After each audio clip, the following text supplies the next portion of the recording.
5 with this week's Superintendent's Challenge of Get in the Kitchen and Cook Something.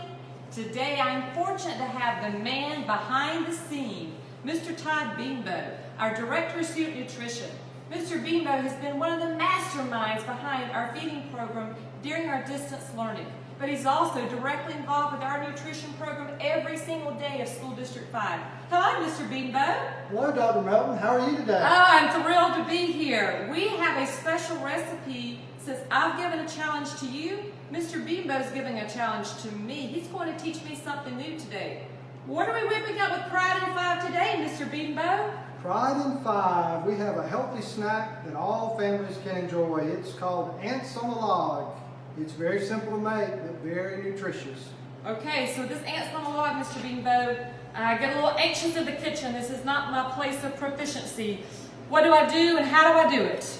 All right, Dr. Melton, we're going to take some peanut butter. Well, but sometimes we have students that have allergic reactions to things, like they have allergies to peanut butter. What do we do if that happens, Mr. Bedenbaugh? Well, there's a couple options. You could use yogurt. We're sending home yogurt in our bags at our mealtime. So you can use the yogurt in place of peanut butter. All right. Are there other options? Yes, ma'am. There's also some non-peanut butter spreads.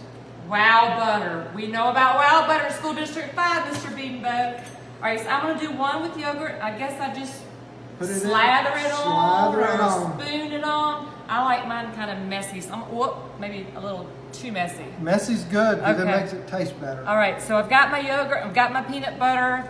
Now, what do I do next? Well, so we have raisins. Raisins are a very good source of vitamins. Or you have craisins. So if you don't like raisins, maybe you like craisins. So if you want to put craisins on one and raisins on another, or you could use blueberries. Oh. All right, so I think for my yogurt, Mr. Bedenbaugh, I love blueberries. I think I'm going to try to go for an odd number for our students in elementary school. What would an odd number be? I think I'll do an odd number of blueberries of having 3. On that, my blueberries become my ants. Or in Spanish, that would be tres.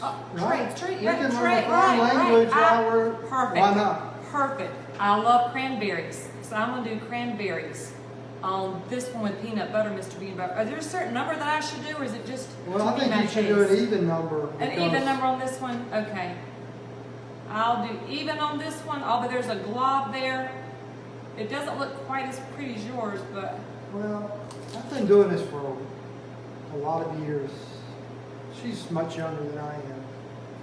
Mr. Bedenbaugh, I'm already digging into this Pride in 5. Students, I can't wait to see what you're posting and what you and your families are making. And staff, what are you up to? Pride in 5, everyone.